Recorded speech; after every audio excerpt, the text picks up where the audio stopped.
Bonjour à tous, j'espère que vous allez tous très bien. Aujourd'hui, on se trouve pour l'analyse de la première ronde du Festival Jeune de Bois-Colombes. C'est un tournoi de parties rapide. J'ai décidé de vous analyser les 9 parties de ce tournoi. Elles ne compteront pas dans le Road to FM comme c'est pas des tournois de parties longues. La cadence, c'est 12 minutes plus 3 secondes par coup. Voilà, je me suis dit, je vais prendre un stylo, je vais prendre une feuille, je vais vous noter les parties. Comme ça vous fait des parties à regarder. En plus, elles sont assez intéressantes dans l'ensemble.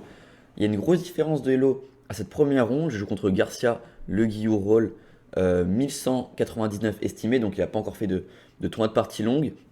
Il m'a dit avant la partie qu'il jouait déjà aux échecs pendant 2 ans, il y a quelques années, il a arrêté, et il a repris depuis un an. Il m'a aussi dit que son classement de, de Blitz sur Chesscom, c'est 1800. Donc voilà, c'est un joueur qui n'est pas en classé, mais je pense que quand il aura son premier classement, ça ne sera pas 1000 ou 1100, ça sera sûrement 1400, 1500 dans ces eaux-là. Donc voilà, déjà directement, moi je joue un joueur enfin mieux classé que ceux qui sont à côté de moi. Voilà, par exemple, je suis quatrième Elo, le troisième Elo, le deuxième Elo vont jouer des vrais 1100. Donc voilà, directement ça me fait rentrer dans le tournoi. Je joue un joueur mieux classé comparé aux autres joueurs vers 1100. Et voilà. Du coup, ok, première ronde, on peut se dire, différence d'élo, ça va être simple, mais il faut savoir que je rentre d'une semaine de vacances avec des collègues à moi, donc le sommeil était assez approximatif. Et là, je viens de rentrer à peine hier, surtout que le soir juste d'avant, j'étais au rancho, pour ceux qui connaissent un peu, vers Saint-Palais. Et du coup, je me dis, ce tournoi, on y va, relax, détente, je note les coups. Si vraiment je suis trop fatigué et que c'est n'importe quoi, je mettrai pas les parties sur YouTube, il n'y a aucun intérêt. Mais bon, si vous voyez cette vidéo, vous l'avez deviné, c'est que c'est plutôt bien passé dans l'ensemble. Et donc voilà, on va analyser la première ronde, j'ai les noirs, et il envoie E4. Il envoie E4, je réponds donc C5, il envoie C3. Il joue donc une à la pine, donc je réponds avec D5. C'est une variante que je jouais avant, que je joue encore un peu, puis on prend et dame prend. L'idée, ça va être de prendre le centre. Je me pose pas 36 000 questions. La cadence, c'est 12 minutes plus 3 secondes par coup. Je note en plus de ça les coups. Donc, sur ce que je sais, j'y vais direct. Donc, cavalier F3, cavalier F6. Lui aussi, je joue ça plutôt rapidement. D4, cavalier C6. Fou E2 et fou G4. Là, déjà, je joue pas une des variantes principales. Il y a E6 qui est la variante principale où il y a même pion prend D4. Et il y a fou G4 qui est la troisième variante. Et je décide de lui jouer ça. Je me dis, il y a moins de chances qu'il connaisse. Mais il envoie très rapidement Petit Roc, qui n'est pareil pas la ligne principale. Alors je ne sais pas s'il l'a joué un peu instinctivement, sans trop réfléchir à la différence entre fou G4 et E6, ou alors c'est qu'il connaissait et qu'il joue cette variante-là. Mais ici la ligne principale, c'est H3, fou H5 et C4. L'idée des noirs, ça va être de prendre de l'espace au centre. Moi, j'ai donc joué fou prend F3 et cavalier D4. Ça peut continuer comme ça. Et l'idée maintenant, aux blancs, c'est qu'ils ont le centre qui est très puissant. Moi, je vais faire un fianchetto, mettre mon roi à l'abri, une tour en D8, une tour en E8 et préparer la poussée en E6 pour casser le centre. Avec un cavalier qui est très fort en D4, les blancs vont essayer de le déloger avec par exemple fou E3. On peut par exemple aller en F5 sur ce genre de coup comme fou E3. Du coup, ça, c'est la ligne principale. Je m'attendais un peu à ça. Mais il me joue Petit Roc. Donc moi, pareil, hein, je prends pas 20 ans pour réfléchir. Même si Petit Roc, c'est pas la ligne principale, je sais à peu près ce que je dois faire. Je fais donc E6. Parce que maintenant, du coup, C4, Dame bouge, il n'y a plus D5. Il décide donc de faire pion prend C5, encore une fois, très rapidement. Il décide de rentrer dans la finale si j'échange les dames. Bon, j'ai échangé les dames, mais je suis pas mécontent d'échanger les dames. C'est pas, il m'a obligé à échanger les dames, je suis pas content. Non, franchement, ça me dérange pas d'échanger les dames. Parce qu'en fait, si je fais dame prend C5, le problème, c'est qu'il y a fou E3, gagne un temps sur ma dame, et après dame F5 pour pas échanger les dames. Il fait cavalier D2, et on remarque que j'ai le roi au centre, qu'il a ses 4 pièces de développé, il a son roi à l'abri. Donc ici, les blancs ont un avantage de développement assez conséquent. Et en plus de ça, j'ai des pièces mal placées. Du coup, ici je fais donc dame prend D1, c'est pas quelque chose qui me dérange, je pense que j'ai une meilleure position. Pourquoi j'ai une meilleure position? Parce que j'ai mes 4 pièces mineures qui sont déjà développées, pendant que lui il en a encore 2 à la maison. J'ai aussi une faiblesse en F2 que je vais pouvoir vite attaquer, et je pense que je vais pouvoir faire vite roi E7, tour D8, prendre la colonne. J'ai l'impression que j'ai aucun souci. Il fait donc fou F4, qui est peut-être sa première erreur de la partie. Ici je m'attendais plutôt à un plan comme H3, fou bouge et cavalier D2. Alors pourquoi H3 et cavalier D2? Parce qu'en fait, du coup, ça enlève les deux cases très importantes de la position, qui sont G4 et E4. Et lui, il a fait fou F4. Et du coup, pourquoi fou F4 c'est mauvais? Alors j'ai pas joué le meilleur coup, j'ai joué le deuxième meilleur coup, j'ai joué cavalier E4, le coup plutôt naturel, hein. Je vais attaquer le pion F2, mais j'ai raté une tactique. N'hésitez pas à mettre la vidéo en pause si vous voulez essayer de comprendre quelle est la tactique. Si je vous dis qu'il y a une tactique, je pense que vous allez trouver. Sur l'échiquier en rapide, c'est moins simple. Et du coup, ici, j'ai raté E5. J'ai raté E5, c'est quoi l'idée? Bon, déjà, s'il prend, je vais juste gagner une pièce. Donc il ne peut pas prendre. Pareil, s'il fait fou prend, je vais juste faire cavalier prend, fou prend. Attention, il y avait une variante à calculer, c'était tour E1. Parce que si je bouge le fou, je vais me prendre une découverte. Mais la subtilité dans cette variante, c'est qu'il y a grand roc. Et en fait, il ne peut pas ramasser le fou. Sinon, je le mate en D1. Ce qui veut donc dire qu'il va devoir se créer une case. Et je vais pouvoir repartir avec mon fou. J'aurai donc une pièce de plus. Il ne peut donc pas laisser la pièce et faire tour E1. Donc, autre possibilité, faire fou G5. Le problème de fou G5 directement, c'est que j'ai fou prend F2, roi prend F2 et cavalier G4. Roi E1, fou prend et cavalier prend. J'ai donc gagné un pion. Ça, c'est la deuxième variante. Et la dernière variante possible, c'est fou G3. Mais sur fou G3, je fais E4. Alors, cavalier D4, et maintenant, fou prend. S'il reprend, il perd une pièce. Il va donc ramasser le fou plutôt. Et moi, je vais ramasser F2 intermédiaire et reprendre la pièce. J'ai donc gagné encore une fois un pion. Et autre possibilité, mais bon, ça c'était logique, hein. S'il repart loin par exemple en D2, pareil, je fais E4. Et sur cavalier D4, encore une fois, je fais cavalier prend, plutôt fou prend. Et encore une fois, je vais gagner un pion avec fou prend F2 intermédiaire. Donc j'ai raté cette idée avec E5 qui était plutôt forte. J'ai fait cavalier E4 qui est pas mauvais non plus. Attaque ce pion en F2. Il fait donc fou G3. Je fais cavalier prend G3. Mon idée elle est claire, c'est de prendre sa paire de fous et lui créer une mauvaise structure de pion. Bon, maintenant que j'ai ma paire de fous active, le cavalier de sortie, je fais donc roi E7, je centralise mon roi, je lis mes tours, pas besoin de faire petit roc parce qu'on est en finale, le roi doit être proche du jeu, proche du centre, et je prépare donc tour D8 pour contester la colonne. Mais en fait, en jouant cavalier prend G3, quand il a joué pion prend, je me suis rendu compte qu'en fait, je pensais être franchement beaucoup mieux ici, mais en fait j'ai vu que cavalier D2, cavalier E4, ça arrive très vite et c'est assez chiant. Donc en fait là j'ai calculé quoi? Je me suis dit peut-être je joue F5. Comme ça en fait quand il ferait cavalier 2, maintenant je peux jouer E5. Et en fait il n'a pas le temps de jouer cavalier C4 parce que je vais jouer E4. Le problème sur F5, c'est que maintenant il va jouer fou C4. Et il va me jouer sur ce pion arriéré. Donc je peux pas jouer F5. Ce qui veut donc dire qu'après cavalier prend et pion prend, je peux jamais empêcher ça et ça. Ou ça et ça. Du coup je me dis bon, autant s'activer, je joue roi E7, cavalier 2 et tour HD8. Là, il a plutôt bien joué. Il a joué cavalier E4, bien joué. Je fais donc fou B6. Et là, bon, on peut pas lui en vouloir. Il a échangé des pièces. C'est normal. 800 elo d'écart. Bon, je pense qu'il vaut plutôt 1400, 1500. Mais même ça, 500 elo d'écart, je pense que c'est logique de vouloir échanger des pièces. Mais en soi, si on part du principe qu'il avait un meilleur elo, peut-être qu'un plan pour essayer de jouer le gain pour lui, c'est peut-être de commencer par ramener son roi. Peut-être roi F1. Je pense pas qu'il soit pressé. Il n'est pas obligé d'échanger tout de suite. Il peut jouer roi F1. Ici, honnêtement, je pense que j'allais peut-être jouer un coup comme H6 pour enlever la case G5 aux deux cavaliers. Et là, peut-être qu'il peut continuer avec un coup comme cavalier. Alors, cavalier E ou cavalier F. Je pense qu'en fait, le cavalier en E4, c'est peut-être une fausse bonne idée. Ou en tout cas, c'était bon tout à l'heure. Mais maintenant, c'est plus forcément hyper utile. Peut-être que maintenant que le fou est en B6, il faut qu'il arrive à jouer par exemple A4, cavalier 2, KC4, B4. Et qu'il pousse comme ça, avec une tour en C1 pour défendre le pion C3 plus tard. Quelque chose comme ça. Mais du coup, tour prend, tour D1. Je fais donc tour prend, fou prend et je fais F5. Bon, bien sûr, ici, j'ai une meilleure finale. J'ai la paire de fous. Mon roi est plus centralisé. J'ai une meilleure structure de pion. J'ai plus d'espace. Donc, bien sûr, j'ai une meilleure finale. Il fait donc cavalier EG5. Je fais donc H6 et je viens enfermer son cavalier avec E5. Ces pièces ont très très peu de cases. Ce cavalier bouge, il perd le fou. Ce cavalier bouge, il peut pas, il a aucune case. Et ce fou, il n'a pas forcément de très bonnes cases. Il fait donc fou A4. Il veut menacer, fou prend. Et cavalier prend E5, et aussi tout simplement venir détériorer ma structure de pion. Je fais donc roi D6, ici il vient pas prendre, parce qu'en fait, même s'il vient prendre, c'est pas très grave, parce que j'aurai la paire de fous contre la paire de cavaliers dans une position ouverte, c'est mieux pour la paire de fous, et en plus de ça, ces pièces sont très passives, on remarque que ces cavaliers sont très mal placés. Du coup ici il décide plutôt de faire roi F1, il ramène son roi, très logique, je fais donc E4, je viens attaquer ce cavalier.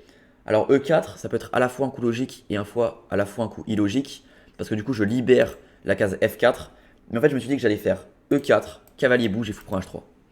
Mon plan en fait, c'est de venir installer un cavalier en E5 et de me dire, je vais avoir la case F3, D3 et C4. Mon fou est meilleur que le sien. La finale va être simple à gagner. Je menace déjà basiquement cavalier D3 avec la fourchette. Et j'ai une très bonne position. Mais en fait, c'était pas le bon plan. E4, c'est le bon plan, mais pas pour les mêmes raisons. Ici, le bon plan, c'est cavalier E5 direct. En fait, j'avais peur de cavalier F4, mais cavalier F4, c'est une fausse bonne idée, parce que j'ai E3 direct, puis on prend fou prend. Et là, j'ai pas besoin de vous faire un dessin. On remarque que les blancs, les noirs sont beaucoup mieux. La paire de fous, la mauvaise structure. Je peux même venir échanger et gagner un pion déjà si je veux. Je suis même pas obligé, mais je peux déjà gagner un pion si je veux comme ça. Du coup, cavalier F4, c'était pas possible. C'était le coup que j'avais peur. J'ai complètement oublié E3 dans mon calcul. Mais si, il pouvait par exemple faire fou C2. Et le plan, pour moi, c'était de faire fou H5, fou F7, G5. Et de venir complètement enfermer ce cavalier ici, replacer ma paire de fous, et ensuite de venir échanger ce cavalier pour jouer avec la paire de fous très puissante sur deux diagonales extrêmement ouvertes. Du coup, ça c'était le plan que je devais avoir. J'ai donc fait fou prend H3, puis on prend un cavalier E5. Là, l'avantage il est moins clair, il a donc fait roi E2, j'ai fait cavalier D3. J'attaque donc ce pion B2, il fait donc cavalier C4, je fais roi C5, et il fait cavalier prend B6. Cavalier prend B6, c'est le dernier coup auquel j'ai vraiment calculé. Parce qu'en fait, après, j'avais plus tout le temps à la pendule. Avec 3 secondes d'incrément, je devais avoir genre 20 secondes. Donc à partir de là, ça part dans tous les sens, des deux côtés. Lui aussi, il avait plus grand chose à la pendule. Mais ici, c'est le dernier coup où j'ai pu vraiment bien calculer. Instinctivement, ici, je pense que tout le monde fait pion roi prend B6. Mais en fait, j'ai vu plus loin que juste se dire est-ce que c'est roi prend ou c'est A prend. Je me suis dit j'attaque le pion B2. Donc si je fais roi prend, il va juste bouger son pion et il n'y aura pas grand chose derrière. Si je fais pion prend, déjà où il bouge son pion. Parce que maintenant sur pion prend, s'il fait B3, il perd le fou. Il y a B5. Alors il perd pas le fou parce que sur B5 il a B4, je suis d'accord, mais j'ai roi C4 et j'attaque toujours le fou. Il doit le bouger et je vais ramasser le pion C3, donc ça gagne la partie. Donc déjà B3 n'est pas possible. Ensuite j'ai calculé B4. Et je me suis dit roi C4, attaque ce pion, force roi D2 et maintenant cavalier prend F2. Il perd un pion pareil. Donc c'est pas possible. Donc déjà là-dessus, après l'échange, il peut ni pousser en B3 ni en B4. Il doit donc bouger son fou. Il a donc un seul coup qui tient la position et il l'a trouvé tempo, c'est fou D7. En fait l'idée c'est si je ramasse, il va venir ramasser et me créer une faiblesse. Je fais donc G6 et bien joué encore une fois fou E8. Bon là j'ai plus le choix. Si je fais G5, il va me revenir faire fou G6 et je vais perdre les pions. Je fais donc cavalier E5. Et en fait, au moment où je joue cavalier E5, je me suis dit, je suis content parce que mon cavalier domine son fou. Mais quelques coups après, je me suis rendu compte que c'est l'inverse. C'est son fou qui domine mon cavalier. Je sais pas pourquoi je me suis dit ça. Ici, clairement, c'est mon cavalier qui défend, son fou qui attaque. C'est son fou qui contrôle toutes les cases de mon cavalier. Et même si son fou est, entre guillemets, passif, enfin, entre guillemets, enfermé parce qu'il a très peu de cases, il est quand même très puissant. Il fait donc B3 ici. Il m'empêche de prendre une case ou de rentrer. Je fais donc B5. Mon idée, c'est de casser la structure.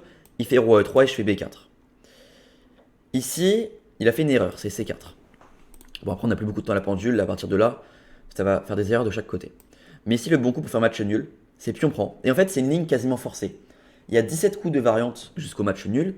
Mais en soi, c'est des coups forcés. Et honnêtement, je pense que de son côté, bon, avec très peu de temps à la pendule, je ne l'aurais jamais calculé. Mais je pense qu'en partie longue, cette variante-là, par exemple, elle est calculable. C'est pion prend, roi D4, force cavalier F3, force roi D5, cavalier G1, force H4, G5, forcé, j'ai le pion qui est attaqué, force pion prend, fou G6 forcé pour attaquer les pions. Je peux plus les défendre, donc cavalier H3, fou prend forcé, cavalier prend forcé, fou prend forcé. Si j'échange pas le fou, je vais juste perdre la partie, donc cavalier prend forcé, et maintenant c'est très simple, on a juste à ramasser les pions de chaque côté, et ça fait promotion en même temps. Donc cette variante là pour moi, elle était calculable, en partie longue, en partie rapide, très compliqué à calculer, parce qu'on se dit juste pion prend, roi prend, les blancs, les noirs vont pouvoir vite ramasser les pions, ça va être perdant pour les blancs, mais non. Du coup ok, il fait C4 qui est une erreur, je fais donc G5, je l'empêche de rentrer, il me fait fou H5, je fais donc cavalier C6, qui n'est pas forcément le bon plan. En fait le bon plan, je voulais faire cavalier C6, roi D6, roi E5, mais le problème sur cavalier C6, c'est qu'il y a F4 dans la partie, ou G4, on verra après. En fait ici j'ai roi D6 qui est plus fort, parce que maintenant je vais menacer cavalier C6, roi E5 et F4. S'il fait F4 lui-même, j'ai juste tout échangé, et la finale est bien sûr gagnante pour moi. Cette finale de pion est bien sûr complètement gagnante, après roi E5. Donc il ne peut pas faire F4, et s'il fait G4, pareil, je suis juste roi E6, et je vais le laisser prendre, et avoir ce pion très fort Ensuite, je vais pouvoir jouer cavalier D3 qui est C1 et attaquer ses faiblesses. Donc, ça c'est assez fort. S'il fait roi D4, pareil, je fais juste cavalier C6 et je le renvoie. Donc ça c'est la différence, roi D6 c'était très très fort. Je fais cavalier C6, il me fait F4. Mais s'il a raté un coup assez puissant, il l'a raté 2 fois, c'est G4. Parce qu'en fait, je peux pas défendre mon pion. Je suis donc obligé de... Bon, si je prends, je vais perdre un pion, donc je fais plutôt cavalier D4. Et après prise, on remarque que cette finale-là, elle est complètement nulle. Après B5, prise, cavalier prend, c'est complètement égal. C'est complètement égal parce que je vais ramasser ce pion et c'est complètement nul. Très simple à faire nul pour les blancs. Donc pareil, encore une fois, G4, pas compliqué pour faire nul derrière, donc j'étais en sueur. Mais il me fait F4. Ici j'en profite, je fais roi D6, mais c'est trop tard, fallait le faire avant roi D6, c'est pas le bon plan. Ici il fallait prendre en passant, laisser fou prend et faire roi D6 pour replacer les pièces. Fou, roi bouge. Sur roi bouge, pardon, il peut pas parce qu'il y a cavalier E5. Encore une fois, la finale de pion est gagnante pour moi. Il doit donc faire seulement des coups d'attente. Mais s'il fait des coups d'attente, mon plan va être très simple. C'est roi C5. Je me suis trompé, pardon. C'est pas roi D6. C'est B6. Fou bouge. Donc il fait des coups d'attente. Il peut pas faire roi là. Cavalier E5. Coup d'attente. Il peut plus faire fou F3. Fou B7. Et maintenant cavalier G6. Et l'idée, c'est de faire F4. Et de se créer un pion passé. Par exemple, fou F3. Peut-être pas F4 direct. Peut-être que je fais roi D6. Parce qu'en fait, maintenant sur roi D4, je peux déjà faire des plans. Je pense que je peux déjà jouer F4 direct. Et ça, c'est moi qui va la gagner. Du coup, j'ai raté pion prend. À la place de ça, j'ai fait roi D6, mais bon, encore une fois, on a très peu de temps la pendule. Il a raté G4, pareil, qui est plutôt intéressant, G4, parce que si je ramasse ça, il va juste tout ramasser et gagner un pion. Si je ramasse ça, même chose, il va juste tout ramasser et gagner un pion. Donc je ne peux pas ramasser les pions sur G4. Je dois donc faire cavalier E7, par exemple. Mais ici, pareil, il fait pas pion prend. Parce qu'en fait, la différence ici sur pion prend, c'est que j'ai cavalier prend sur échec, et sur roi prend, j'ai cavalier G3. Il peut donc pas faire pion prend, mais il a un coup très très puissant, très difficile à trouver, c'est fou F7. Ça me permet de me mettre en zugzang, parce que si je ramasse, comme on a vu tout à l'heure, je vais toujours perdre un pion. Dans toutes les variantes où j'échange, je perds un pion. Mon roi ne peut plus avancer, mon cavalier est complètement enfermé. Je peux encore faire un coup d'attente avec B6, mais il va juste maintenant pouvoir faire prise et roi prend. Il a plus la fourchette, j'ai plus la fourchette en G3, il va donc pouvoir sûrement gagner ou au moins faire match nul. Donc il a décidé avec G4. À la place de ça, il a fait pion prend, qui est bien sûr une grosse erreur. Quand je l'ai vu direct, je savais que c'était une erreur parce que je me dis directement qu'est-ce qui va se passer. Je vais faire roi E5 et F4. Je vais avoir deux pions passés liés, c'est terminé. Il fait donc H4, pion prend.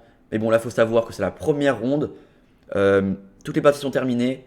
On a 30 personnes autour de nous. C'est très stressant, on n'a plus beaucoup de temps à la pendule. Mais là, je vais terminer proprement. Roi E5, fou E2, F4, roi D2, F3, fou D1, roi F4, roi E1, E3, H5. Et là, je suis très content du plan de gain que j'ai trouvé. Je commence par cavalier E7. Bon, très simple. Cavalier E7, l'idée, c'est de contrôler ce pion. Il fait donc fou C2 pour m'enlever toutes les cases du cavalier. Parce qu'en fait, l'idée ici, s'il pousse le pion en H6, mon plan de gain que j'avais calculé, c'était quoi? C'était F2, roi bouge, cavalier F5, H7, cavalier G3, roi D3, promotion dame, roi bouge, et maintenant, dame H1. Donc ça, c'est le plan que j'avais calculé. Je me suis dit, donc, il ne peut pas pousser son pion. Il fait donc fou C2 pour m'enlever cavalier F5, pas de problème. Je fais roi G3, menace roi G2 et la pousser. Il fait donc fou D3, je fais F2 intermédiaire, parce qu'en fait, il ne peut pas faire roi F1. Pourquoi il ne peut pas faire roi F1?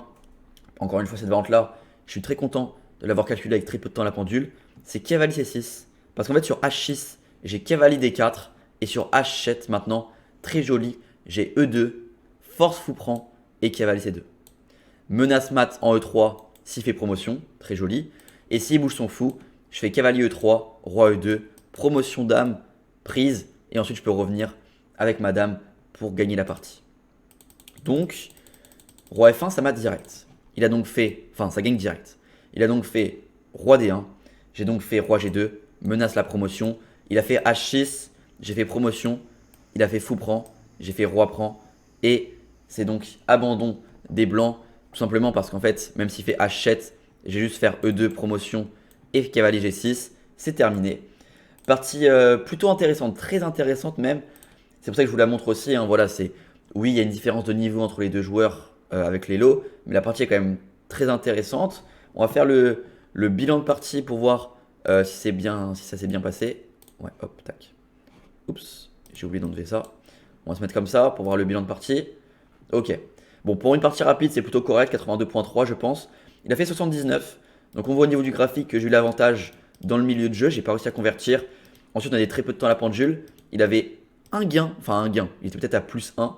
Donc là, fou F4, j'ai raté l'idée avec E5. On en a parlé. Cavalier E4. Là, c'est toujours avantage pour moi. La finale est bien sûr mieux pour moi. C'est moins 1. Mais j'arrive pas à prendre l'avantage. J'ai fait l'erreur de faire fou prend H3. Là, sur fou prend H3, ça redevient égal. Donc là, j'essaye d'améliorer mes pièces. Bon, c'est égal, mais c'est quand même moi qui pousse pour gagner, je pense. Cavalier E5. Et là, C4, erreur. J'en profite pas avec le plan avec roi D6, comme on l'avait calculé. Je fais G5. Il fait fou H5. Là, je fais cavalier C6. J'enchaîne vraiment 3 erreurs d'un coup, là. Je suis passé de moins 1 à plus 1 pour lui. Là, il rate l'idée avec G4. Et donc là, ça repasse complètement gagnant pour moi. Voilà, c'est les parties rapides. C'est le Zeitnots. Et je finis par l'emporter. Heureusement, sinon ça m'aurait fait une grosse contre-perf dès les premières parties. Ok, plutôt sympa cette partie, c'était cool. En tout cas, moi j'espère que la vidéo vous aura plu. N'hésitez pas à me dire si vous pensez que les vidéos ne servent pas à grand chose, s'il y a une différence de niveau, ou alors au contraire, ça sert quand même. Moi honnêtement, je pense que la partie était intéressante et je suis content de vous l'avoir montré. Pour la ronde 2, je vais faire une seule vidéo pour la ronde 2 et pour la ronde 3. Je mettrai les deux parties ensemble et ensuite je ferai les parties une par une jusqu'à la fin. En tout cas, j'espère que la vidéo vous aura plu. Si c'est le cas, n'hésitez pas à liker, vous abonner à la chaîne si ce n'est pas encore fait et mettre un petit commentaire. Merci à Bois Colombes pour l'organisation de ce tournoi, c'était très sympa. Et moi, je vous dis à bientôt. Allez, ciao.